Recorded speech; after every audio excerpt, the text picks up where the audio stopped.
B-Leaguers, here we are, Week 16 preview. This is the semi-finals or the prelims, whatever you want to call it, the Division Championship game version. This is where we decide who is going to be competing in the Toilet Bowl, who is going to be competing for the championship. And we'll also start to get a bit closer to finding out some of those final positions, final standings, and also pick positions as well. Here we are, we're nearly at the end of year 6. Rose seems to think we've been doing this for a decade. Probably feels that way with some of the shit that's gone on over the years. Alrighty, so last week, performance of the week goes to Jace.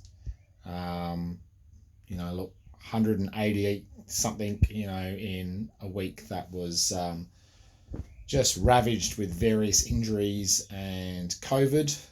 He's certainly looking, if not the favourite, one of the favourites. But most of his team has been relatively unaffected by all of the shit that's going on to everyone else. So he's in a very good position. Got a tough game this week, which we'll get onto, but looking pretty good. Our bed shit of the week, I'm going to give it to Team 12. Matt comes in to look after this team and put our full team out and everything, which Shelley wasn't doing. And Team 12 went full Matt Rosier on everyone and came up with like 110 points. Even though he's got like Chubb and Najee Harris and Cooper and CD Lamb and so on. All right, on to this week. The big games, a little bit of deja vu in the first matchup. Let's hope it's not deja vu in terms of the result. Lawrence of the Labia against the Double C. Just mind-boggling that Rose was that stubborn that he said, you know what, I'm going to go and put up 100 and whatever points, 160 something points with 0 quarterbacks and win, and he went ahead and did that. Could be doing it again this week. Jackson, no practice Wednesday.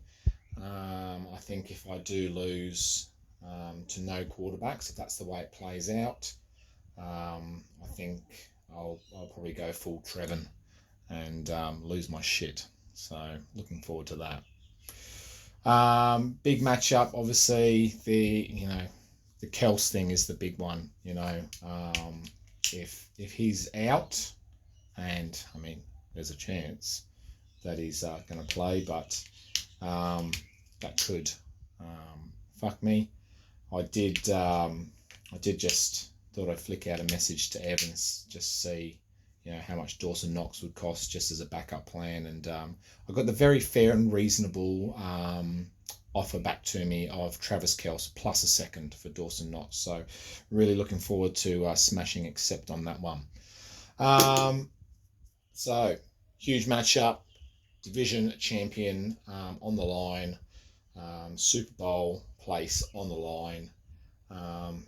Known Rose for over 20 years now, and obviously best man at my wedding, and hoping that I can actually get one over him in a game that counts, because I have played him a few times in playoff matches and I've yet to beat him once. So let's hope this is the week.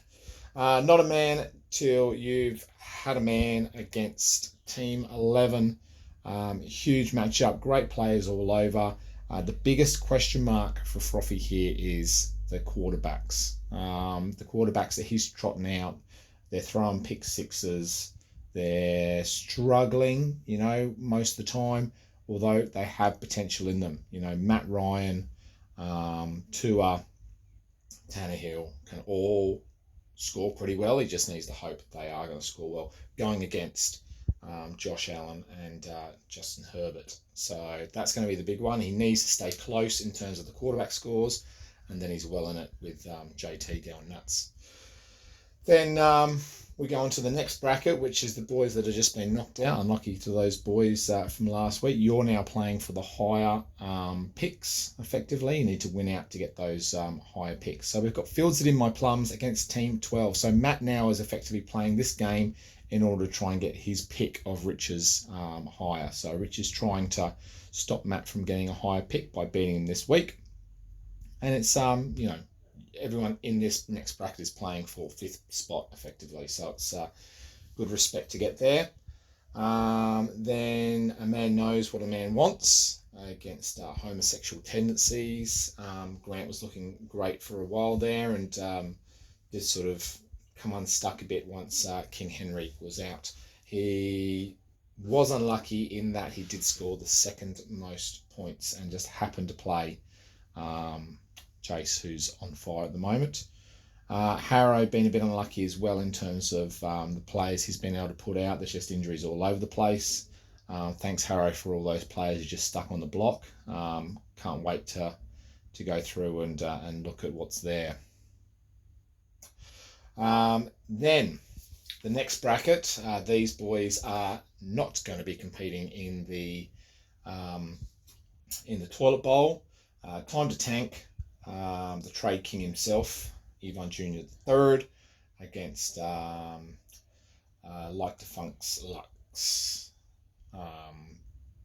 This one, flip a coin. It doesn't really matter that much. You're not in the toilet bowl. It doesn't make any difference to your picks. Just a little bit in terms of where you're going to finish. And then finally, we're into the shit kickers bracket. Quarterback Graveyard against the Pong Knucklers. This is the current Team Gay against the current last place. The loser of this goes through to compete to be Team Gay if they lose the toilet bowl. On the other side, we've got Plus Ultra against the tanking team. Matt is the 101, the last team place. Could he be also Team Gay as well, in which he would have 2 shirts?